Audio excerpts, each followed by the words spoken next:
వైసీపీని ఆదిలోనే తుంచేయడానికి కాంగ్రెస్తో జతకట్టి చంద్రబాబు కుట్ర పన్నారు. ఇప్పుడు షర్మిల కాంగ్రెస్లో చేరడంలో కూడా చంద్రబాబు కుట్ర ఉంది అని చెప్పి సజ్జల రామకృష్ణారెడ్డి కామెంట్ చేశారు. సార్, షర్మిల కాంగ్రెస్లో చేరడంతో ఇప్పుడు ఇది వైసీపీ టీడీపీల మధ్య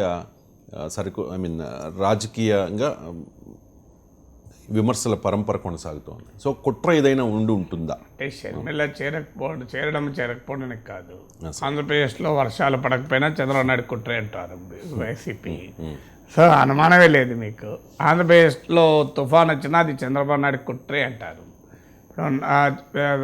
టీడీపీ కూడా అంతే అంటుంది కదా. పెట్రోల్ ఛార్జీలు, డీజిల్ ఛార్జీలు పెరిగితే ఆ కేంద్ర ప్రభుత్వం నా ఒక్క మాట కూడా చంద్రబాబు నాయుడు అన్నాడు కదా, మోడీ వల్ల పెరిగిందని ఒక్క మాట అన్నాడు, అది జగన్ వల్లనే పెరిగింది అంటాడు. అందరికీ తెలుసు కేంద్ర ప్రభుత్వమే ఎక్కువ పెంచింది అని. కానీ బట్ అన్నారు కదా, ప్రత్యేక హోదా రావడం లేదు, మోడీని అంటాడా చంద్రబాబు అన్నాడు కదా, జగన్ ప్రత్యేక హోదా తేవడంలో విఫలమయ్యాడు అంటారు.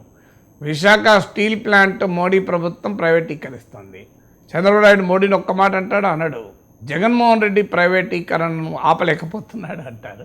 అందువల్ల వైసీపీ అయినా టీడీపీ అయినా ప్రతిదానికి ఒకరికొరు అనుకోవడమే తప్ప ఇంకో అనరు.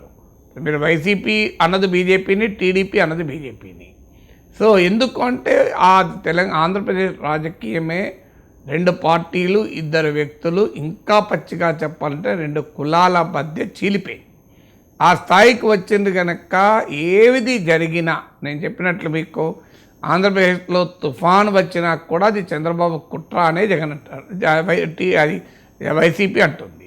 అందువల్ల అందులో షర్మిల చేరడం, షర్మిలను విమర్శించలేరు, పర్సనల్ ఎంబరాస్మెంటు. షర్మిలను విమర్శించడానికి చాలా కాషియస్గా వెళ్ళాల్సి ఉంటుంది. ఎందుకంటే ఆమె ఏం మాట్లాడినా దాని ప్రకంపనలు ఎక్కడో ఉంటాయి. అందువల్ల ఆచితూచి షర్మిల పట్ల వైసీపీ నేతలు స్పందించాల్సి ఉంటుంది. మరి షర్మిలను అనలేరన్నప్పుడు ఎవరిని అనాలి? కాంగ్రెస్ను అనలేరు. ఎందుకంటే ఆ పార్టీలోకి షర్మిల వస్తానంటే కాంగ్రెస్ ఎందుకు కాదంటుంది. అందువల్ల అయినా కాంగ్రెస్ వైసీపీకి పెద్ద ప్రత్యర్థే కాదు, 1% ఓట్లు ఉన్నారు. అందువల్ల వైసీపీ కనుక కాంగ్రెస్ని టార్గెట్ చేస్తే కాంగ్రెస్ నెత్తిపైన పాలు పోసినట్లే, కాంగ్రెస్ పార్టీకి అడ్వాంటేజ్. అందువల్ల తమ ప్రధాన ప్రత్యర్థి అయిన టీడీపీనే టార్గెట్ చేస్తుంది. అందువల్ల అందులో షర్మిల ఇటీవల లోకేష్కు క్రిస్మస్ గిఫ్ట్ పంపడము, ఈ రకమైన పరిణామాలు కూడా జరగడము సజ్జల రామకృష్ణారెడ్డి వివరించారు. ఇంకా బ్రదర్ అనిల్ పలానా కలిశారు, ఇవన్నీ కాకతాళీయం కాదు, పలానా వారి విమానంలోనే వెళ్ళారు, సీఎం రమేష్ విమానంలో వెళ్ళారు, ఇలాంటివన్నీ కూడా అన్నట్లు పత్రికల్లో మీడియాలో చదివాను. సో అందువల్ల షర్మిలను టార్గెట్ చేయలేరు కనుక, కాంగ్రెస్ను టార్గెట్ చేస్తే రాజకీయ ప్రయోజనం ఉండదు కనుక అన్నిటికీ చంద్రబాబు నాయుడుని టార్గెట్ చేస్తారు. చంద్రబాబు నాయుడు చెబితే షర్మిల కాంగ్రెస్లో వెళ్తుందా?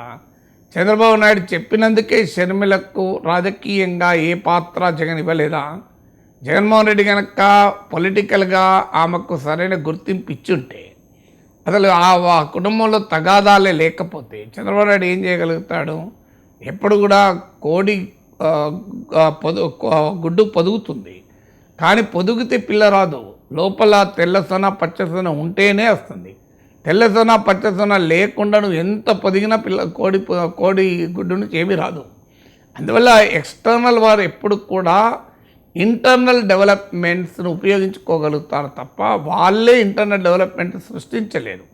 అందువల్ల జగన్మోహన్ రెడ్డి షర్మిల మధ్య విభేదాలు వచ్చినప్పుడు, ఆ విభేదాల ఫలితంగా షర్మిల వైఎస్ఆర్ కాంగ్రెస్ దూరమైనప్పుడు తెలుగుదేశం పార్టీ ఉపయోగించుకోదో నేను అన్నాను, తప్పనిసరిగా ఉపయోగించుకుంటారు.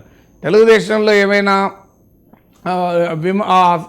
కుమ్ములాటలుంటే వైసీపీ ఉపయోగించుకోదా? ఇప్పటికీ కూడా ఎన్టీ రామారావు పైన వెన్నుపోటు రాజకీయం అని వైసీపీ అనకుండా ఊరుకుంటుందా? ఈవెన్ జూనియర్ ఎన్టీఆర్ ప్రస్తావన కూడా వైసీపీ అడపాదడపా తెస్తుంది కదా. సో అందువల్ల ఎవరైనా తమ ప్రత్యర్థి శిబిరంలో జరిగే పరిణామాలు తమకు అనుకూలంగా ఉన్నప్పుడు వాటిని ఉపయోగించుకుంటారు. అందువల్ల అందులో జగన్మోహన్ రెడ్డి కుటుంబంలోనే కొన్ని పరిణామాలు తమకు సానుకూలంగా ఉన్నప్పుడు ప్రతిపక్షంలో ఉన్న తెలుగుదేశం ఎందుకు ఉపయోగించుకోదు? కానీ తెలుగుదేశం వలన, చంద్రబాబు నాయుడు వల్లనే షర్మిల జగన్కు దూరం అయ్యారు అంటే జగన్ వదిలిన బాణం అంటూ బయలుదేరిన షర్మిల జగన్ పైకే బాణం కావడానికి చంద్రబాబు కారణం అంటే అది అంగీకరించలేము. ఒక్కసారి జగన్ కుటుంబంలో వివిధ రకాల రాజకీయేతర తగాదాలు వచ్చినప్పుడు ప్రత్యర్థులు దాన్ని తమకు అనుకూలంగా మలుచుకోవడానికి ఎప్పుడైనా ఉపయోగించుకుంటారు. అలా ఉపయోగించుకోవడం నేరం కూడా కాదు రాజకీయాల్లో, ఎవరైనా అంతే కదా. రాజకీయం ఒక యుద్ధం లాంటి, యుద్ధంలో తమ బలాన్ని పెంచుకోవడమే కాదు ప్రత్యర్థి బలాన్ని తగ్గించడం కూడా ఒక వ్యూహం అవుతుంది కదా. ఇట్స్